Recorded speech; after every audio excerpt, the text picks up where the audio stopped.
এই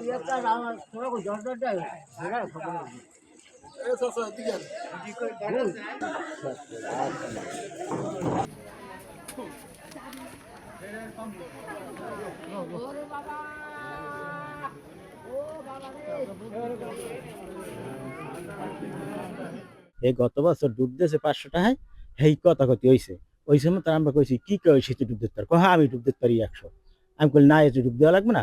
এর মধ্যে দৌড়ে নামছে, নামিয়া একটা গামছা পিন দিয়া বেবাকি মানুষ হচ্ছে বাই আনলে সামনে, ছোট ভাই সামনে আনলে, এর মধ্যে আমার মানুষ ফেরে না। হ্যাঁ লামিয়ে ডুব দিয়েছে, মন্ত্র উঠছে। ওঠার পর আমরা টেনার দিয়ে গামছা দিয়ে গা কতর পুষিয়ে গুঞ্জি টুঞ্জি গাই দিয়ে চায়ের দোকানে বইছে, চা খাইতে পেনের মধ্যে বেউস হয়ে পড়া দিছে। এর মধ্যে বাজিরে বানছিল আগে দুলালের সাথে 500 টাকা, আজকে ডুব দিয়েছে কয় 500 টাকা মুই ডুব দিতে পারি না। 500 টাকা কে ডুব দেইলো? এটা হে তো আর কইতে পারি না। টাকার বাজিটা কে বানছ আপনি না?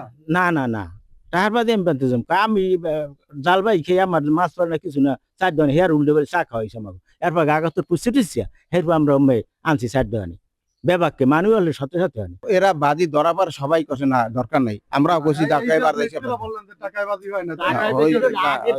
আগের এরপরে সব বন্ধ হয়ে গেছে, না হবে না, শীত বেশি। এবার হে নিজে লাফাই লইব। এই ঘটনা নিয়েই তো বাজি হইছে। ঘটনা থেকে আগের 500 টাকা নিয়ে যাইছে।